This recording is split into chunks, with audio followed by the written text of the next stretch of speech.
What's good, YouTube? You know, it's your boy, Mega Spotlight 101. Today I'm going to be showing you guys how to sound similar to Fred. The program is Audacity. Audacity, yeah.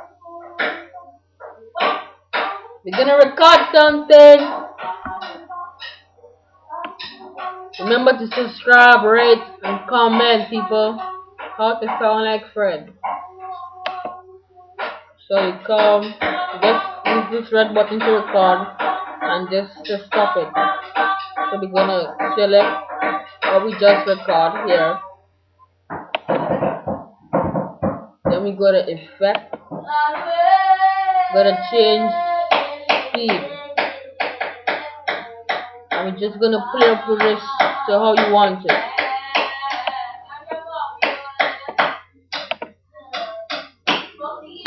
Let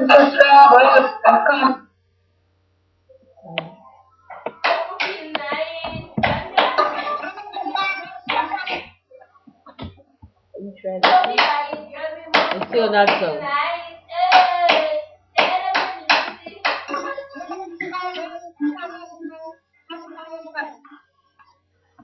So that's it. You can just come back here, change speed, and just play up with it. Play up with it, play up with it, play up with it. When you bring it down, it sounds so like water or you're talking about like that. So just play up with it.